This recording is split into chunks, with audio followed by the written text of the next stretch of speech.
It all started with a phone call, but I didn't expect it to go the way it did. My mother-in-law, Veronica, had always prided herself on being the epitome of class, wealth, and control.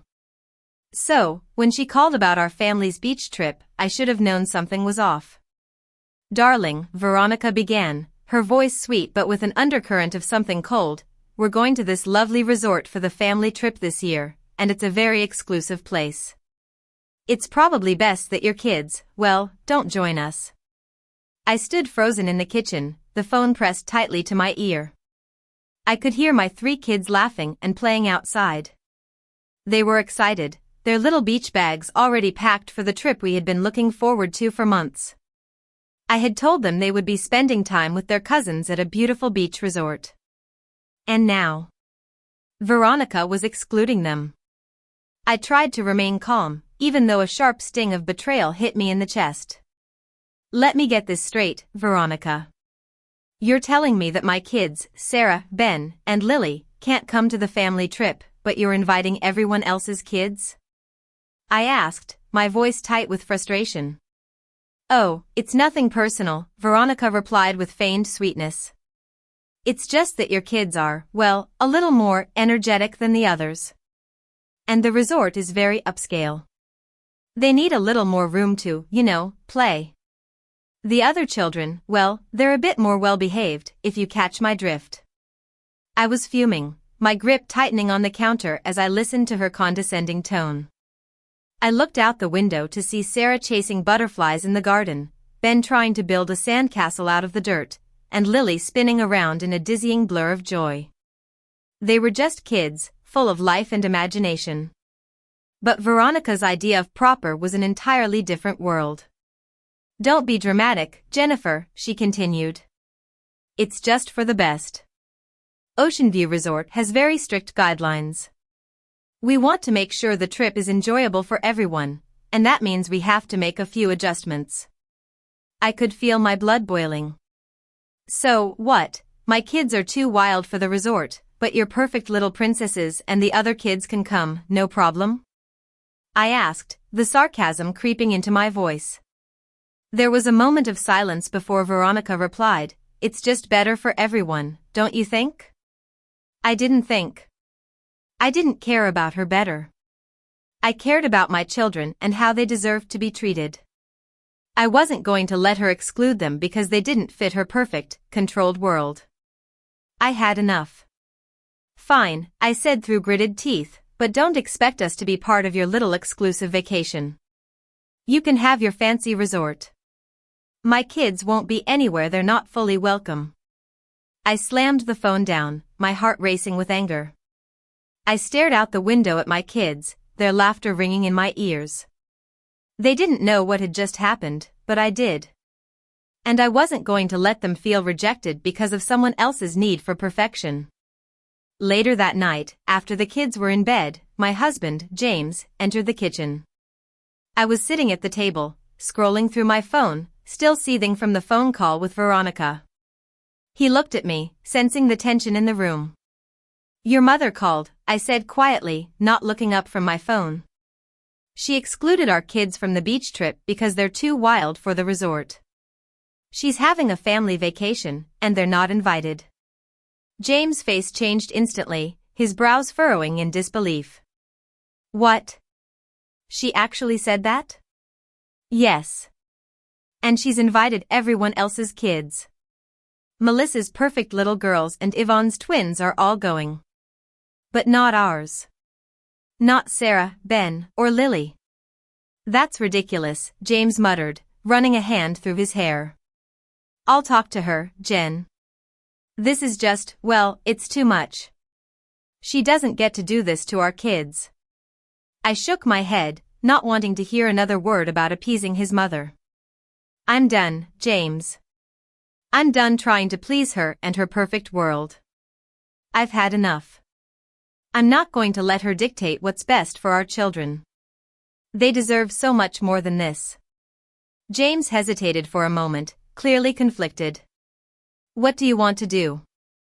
I pulled out my laptop and turned it towards him, showing him a beach house listing. "Remember the beach house we saw last year? The one at Shore Point? It's still available, and I think it's time we make it ours.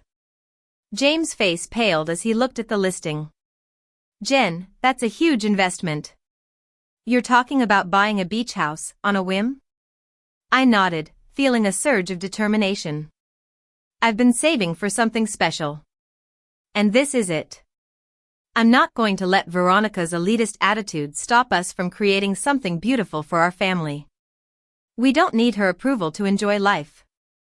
We'll make our own memories, and our kids will grow up knowing that they don't need anyone's permission to be happy. As I clicked through the pictures of the charming beach house, the thought of Ocean View Resort and its exclusivity faded from my mind.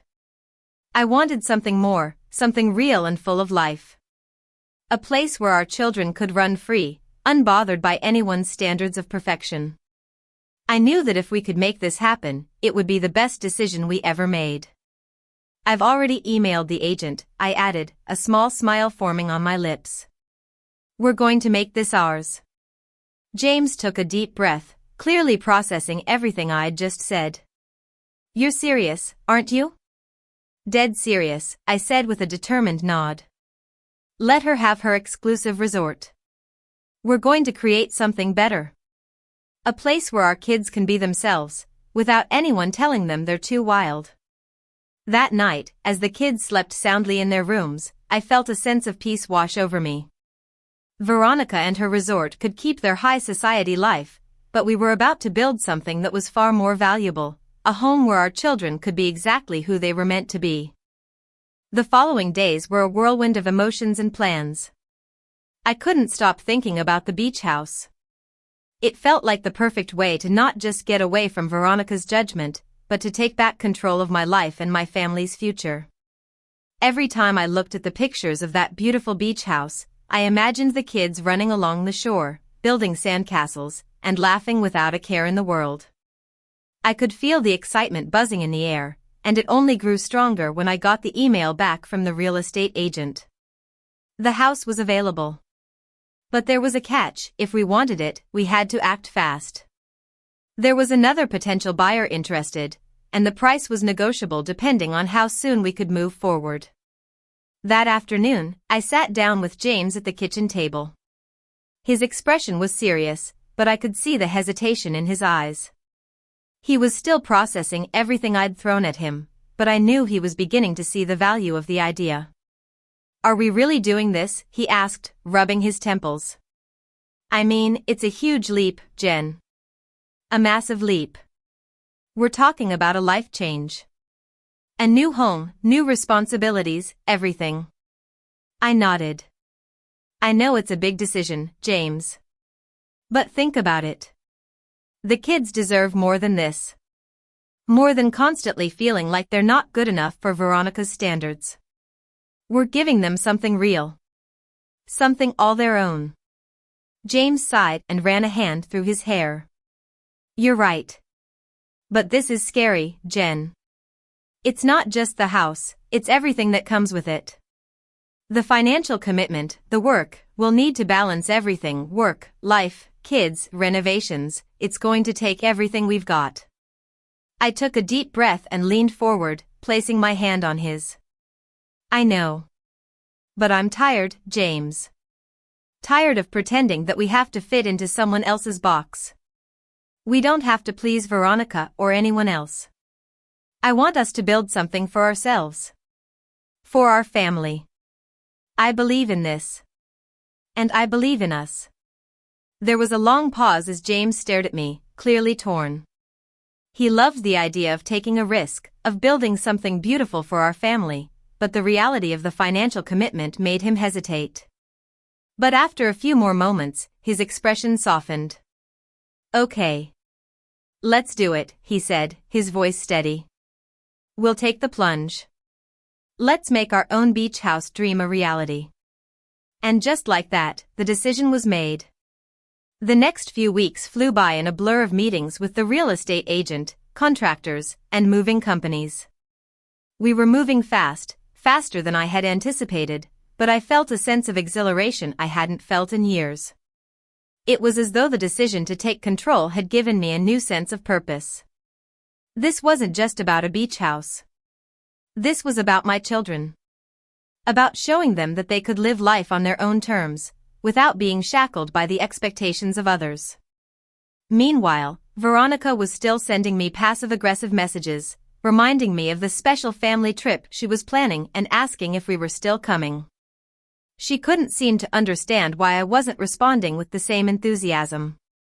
I didn't have the energy to engage with her, so I ignored her messages and focused on the future. One afternoon, as we were finalizing the paperwork for the house, James and I decided to tell the kids about the big change. They had no idea that we were leaving behind our old home and moving to a new one, and I wasn't sure how they would react. They had grown so attached to the place, even with all the challenges we faced, that I worried the change might be hard for them. We gathered them in the living room, sitting them down on the couch with wide eyes. Ben, the oldest, was the first to speak up. "Are we going on another trip, Mom? Like the one you and Dad were talking about?" he asked, excitement dancing in his eyes. I smiled and shook my head. "No, Ben. This time, we're staying at a brand new place. A beach house. And it's all ours."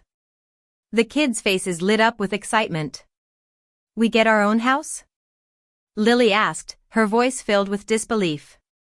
"Like, a real house by the beach?"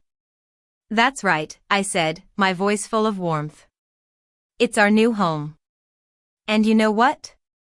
It's going to be a place where we can do whatever we want, whenever we want. We won't have to worry about fitting into anyone's idea of what's perfect. It's ours, and we get to make the rules." Ben immediately jumped up and started jumping around the living room. "A beach house. This is going to be so cool," he shouted, his excitement contagious. Sarah, ever the more thoughtful one, looked at me with a serious expression. "But what about Grandma Veronica?" she asked. "What if she gets mad that we're not going to the fancy resort with her?" I sighed and knelt down in front of her. "You don't have to worry about that, sweetie. We're not going to let anyone tell us where we belong or what's best for us. Veronica is upset because she doesn't understand. But we're going to make our own happiness, right here in our new home." Lily giggled, a carefree sound that warmed my heart. "We're going to build sandcastles every day, right, Mommy?" I nodded, my heart swelling with love for my children. "That's right. Every day, we'll make memories. And we won't let anyone take that away from us." As I looked at their faces, their excitement palpable, I knew we had made the right choice. No more living in the shadow of Veronica's perfection. No more pretending to be something we weren't. This was our chance to create a new life, one filled with laughter, freedom, and love. But as the days passed, Veronica's attempts to undermine our decision only grew more intense. She wasn't going to let us go so easily. She had one more trick up her sleeve, and I had no idea just how far she would go to try and get her way. It was only a matter of time before her next move came, something that would test not just our family's bond, but my resolve to stand up for what was right. The weeks leading up to the move were a blur of packing boxes, phone calls, and finalizing details for the new house. The kids were ecstatic, each day asking about the beach house, when we could visit, when we could start planning their rooms. For once, things felt right. I felt like I was taking control of my life, and for the first time in a long time, I felt truly happy. But, as always, Veronica had other plans. It was a Thursday afternoon when the phone rang. I was busy sorting through the kids' old toys, trying to figure out what to keep and what to donate, when I saw her name flashing on the screen. I stared at it for a moment, hesitant. I had been avoiding her calls for days now, not wanting to get sucked back into her manipulative games. But this time, I knew it wasn't something I could ignore. Something told me it was urgent. With a deep sigh, I answered the phone. "Jen," Veronica's voice was cold and controlled. "I need to talk to you. It's important." I could hear the hint of authority in her tone, the same tone she always used when she expected me to fall in line. But I wasn't the same person I used to be. I wasn't afraid of her anymore. What's going on, Veronica? I asked, keeping my voice steady, though I could feel the tension creeping up my neck. You think you can just walk away from everything, she shot back, her voice rising slightly. You think you can just pack up your life and leave your family behind, leaving me to clean up the mess? You have responsibilities here, Jen. I clenched my jaw, trying to keep calm. No, Veronica. You think I'm the one who's running away? You've been controlling this family for far too long. I'm finally doing what's best for my children, and I'm not going to apologize for it. There was a long pause on the other end of the line. I could practically hear her calculating her next move. You're making a huge mistake, she finally said. But, if you're so determined to ruin everything, then I'll make you a deal. Her voice softened, the usual condescending sweetness creeping back in. If you come back, come to the family retreat with us, I'll cover all your expenses. I'll help you get back on track. You don't have to worry about money, you don't have to worry about anything. I'll take care of it all. I could feel my blood pressure rising. The offer sounded so tempting, so easy. Just give in to her one more time, and I wouldn't have to worry about the beach house, the move, or any of the uncertainty that came with it. But something deep inside me told me that accepting her offer would mean going back to the same suffocating life I had just escaped. I couldn't do that. Not for myself, and certainly not for my kids. I'm not coming back, Veronica, I said firmly. The beach house is happening. We're leaving, and you're just going to have to deal with it. Veronica's voice turned icy. You'll regret this, Jen. You think you're being independent, but you're making a huge mistake. You'll end up right back where you started, and you'll wish you had listened to me. I gritted my teeth. We'll see, won't we? I'm not asking for your approval anymore. With a harsh laugh, Veronica hung up the phone, and I was left with the ringing silence in my ears. I hadn't realized just how badly I had wanted to break free from her until that very moment. It wasn't just about the beach house. It was about reclaiming my independence, my family's future, and my own happiness. And Veronica, as always, couldn't stand the idea of me standing on my own 2 feet. But as soon as the phone call ended, I could feel my hands shaking. I knew Veronica. I knew how she worked. And I had a feeling that this wasn't over yet. The next morning, James and I were sitting in the kitchen, sipping coffee before the kids woke up. I felt strangely calm, but the unease was still there, lurking in the back of my mind. I don't trust her, James said suddenly, as if reading my thoughts. She's not going to let you go that easily. You know that, right? I nodded. I know. She's already trying to bribe me, offering money, trying to get me to come crawling back. But I'm not going to fall for it. James was silent for a moment, his expression thoughtful. I just don't want you to get hurt, Jen. You're doing the right thing. But I don't think Veronica will just sit back and let this go. She's got a way of making people feel guilty, and I don't want her pulling you back into her games. I smiled softly and reached out to squeeze his hand. I'm not going back, James. I won't let her control me anymore. We've made our decision, and I'm sticking to it. But deep down, I couldn't shake the nagging feeling that Veronica was about to take things further than just phone calls and manipulation. She had a way of getting what she wanted, and I wasn't sure if I was ready for the lengths she might go to in order to tear our plans apart. That afternoon, as I was loading the car with boxes, I got a call from an unknown number. I hesitated for a moment, then answered it. Jen, a voice I didn't recognize said, "This is David, Veronica's lawyer. She's asked me to reach out to you on her behalf." My stomach dropped. What was she up to now? David, I said, my voice tight. What does Veronica want this time? I'm afraid she's not going to let you take the kids out of state, he said, his tone professional but firm. She's requested a temporary injunction to prevent the move. She's also asking for full custody, citing that your decision to leave is putting the children in an unstable environment. I couldn't believe it. Veronica was going to take it this far? She was using legal action to try to force me into compliance? My hands trembled, and I felt my heart race in my chest. That's absurd. I shouted, my voice rising. You can't be serious. I'm their mother. I have every right to make decisions for my kids. David remained calm. I'm just relaying her message. The court will decide if this is in the best interest of the children.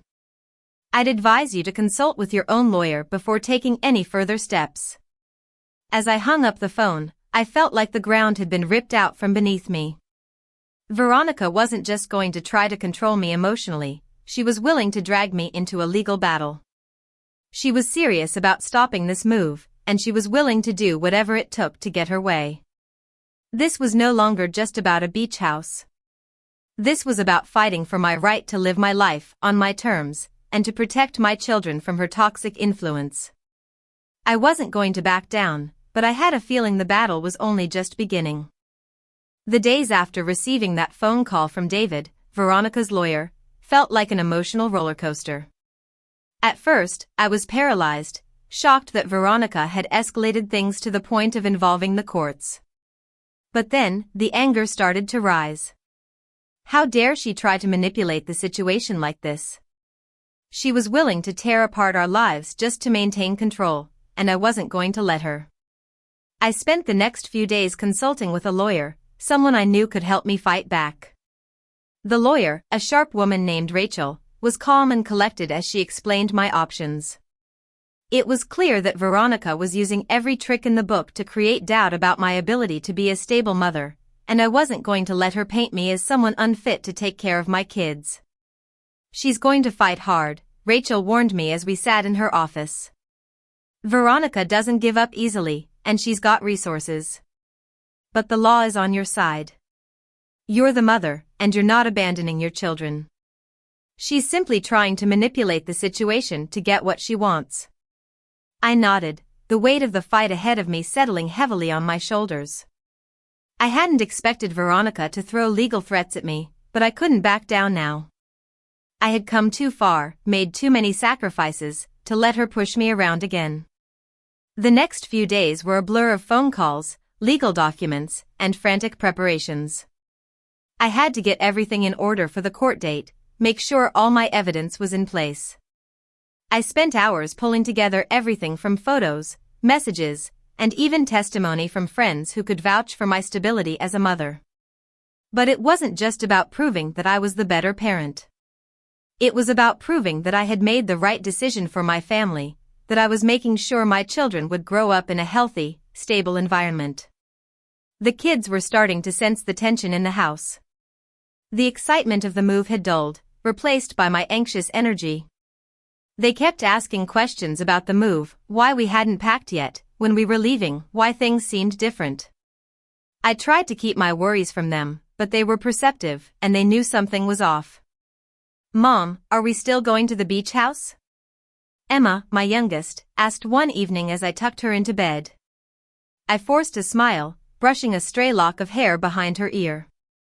Yes, sweetie. We're still going to the beach house. Nothing is going to stop us. I promise. But as the days passed, it was harder to keep that promise. Veronica had made it clear that she wasn't going to let this go without a fight, and now, the court date was looming. I spent every spare moment preparing, trying to ensure that I was ready for whatever she threw my way. I wasn't just fighting for a house or a fresh start. I was fighting for my children's future, for my own dignity, and for my freedom. On the morning of the court hearing, I felt like I had a pit in my stomach. The nerves were overwhelming, and I found myself pacing around the house, trying to calm my racing thoughts. The kids were at school, and James had offered to come with me for moral support, but I felt like I had to face this battle on my own. This wasn't just about legalities, it was about standing up to the person who had spent years controlling my life. When we arrived at the courthouse, I could feel my heart pounding in my chest. The building felt cold and impersonal, a stark contrast to the warmth of my home. I had no idea what was going to happen in that courtroom, but I knew that I had to fight with everything I had. Rachel met me outside the courtroom, her face calm but resolute. "We'll do everything we can," she said, offering me a reassuring smile. "Just stick to the truth, Jen. Stay strong." As we entered the courtroom, I saw Veronica sitting at one of the tables, her posture rigid, her eyes cold and calculating. She didn't look at me, didn't acknowledge my presence. But I could feel her gaze on me, her silent judgment weighing down on me.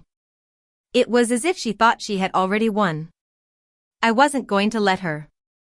The hearing began, and Veronica's lawyer stood up first, presenting his case. He spoke of the unstable environment I was allegedly creating for my children, using every manipulative trick he could to paint me as a negligent, unfit mother. I kept my eyes on the judge, listening carefully but never letting the words get to me. I had to stay focused. When it was my turn to speak, I felt the weight of the moment settle on me. I took a deep breath and stood up, my legs a little shaky but my resolve stronger than ever. "Your Honor," I began, my voice steady, "I am not here to fight Veronica, or to tear apart my family. I'm here because I want what's best for my children. I've spent years under the control of someone who thought they could dictate my every move, and I'm done. I've made the decision to move because I believe it's the best decision for them and for me." I paused, glancing at the judge. This is about creating a healthy, safe, and happy environment for my children. Not about running away or abandoning anyone. I've already made the hard decisions, and I'm not asking for anyone's approval anymore. I'm doing this for them. As I spoke, I could feel the emotions rising within me. The words I had been rehearsing for days flowed out, raw and honest. This was my life, and no one, especially Veronica, was going to take it away from me.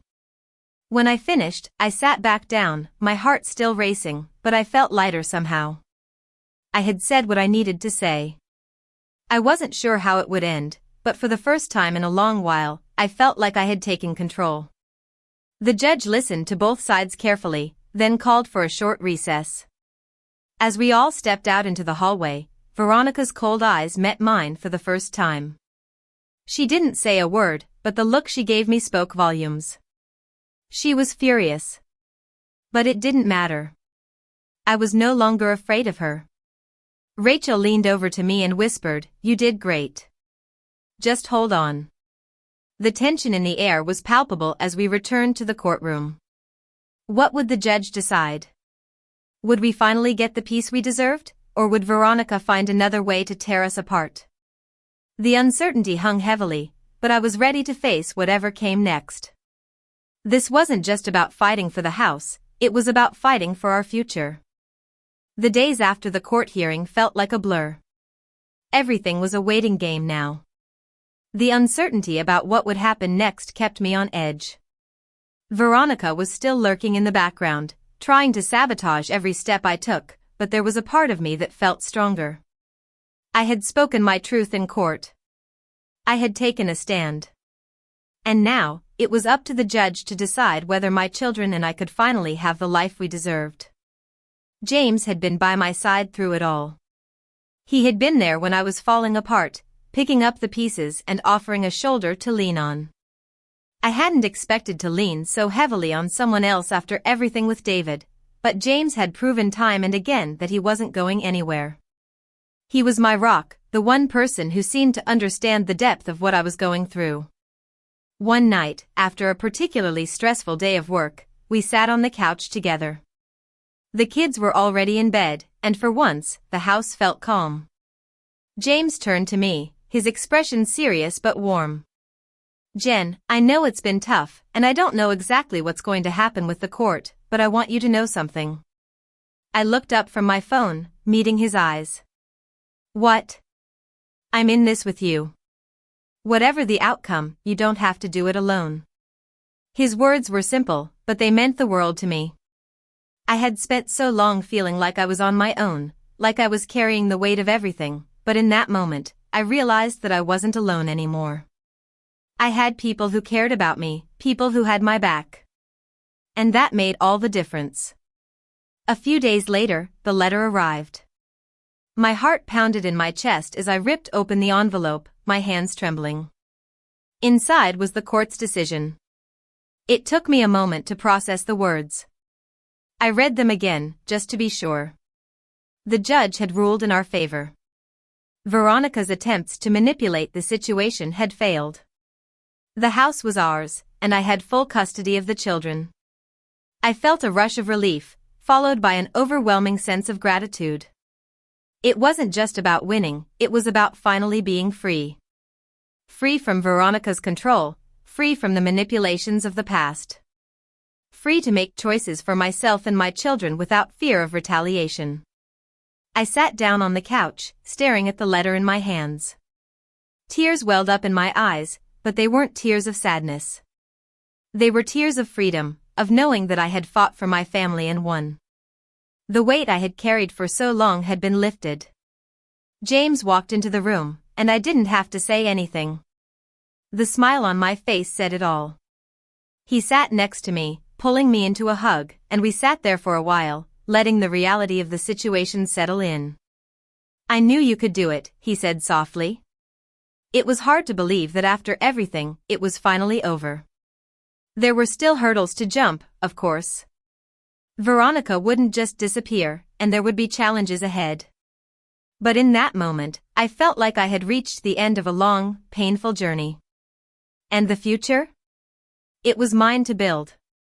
The next few weeks were a blur of packing, moving, and getting the kids settled into the new home. The beach house had become more than just a place to live, it had become a symbol of everything we had fought for. The peace and serenity it offered were a stark contrast to the chaos I had lived in for so long. The sound of the waves crashing against the shore became my new soundtrack, a reminder that we were finally free. The kids loved it. Emma and Max were thrilled to explore the house, to run around the yard and play in the sand. I watched them, a smile tugging at my lips, and felt a sense of peace that I hadn't known in years. For the first time in a long time, I was able to breathe without feeling like I was constantly on edge. But even with the calm, I knew that the battle wasn't truly over. Veronica would likely continue to make things difficult. I had learned that she didn't take rejection or failure well. But I was ready for it. I had found my strength, and nothing could take that away from me. James and I talked about the future more in the following days. We discussed the kids, their school, and our plans for the next steps. But more than anything, we talked about what it meant to be free, to live without the constant fear of being controlled. The freedom to make decisions, to build our lives without interference. It was something I hadn't known I needed until now.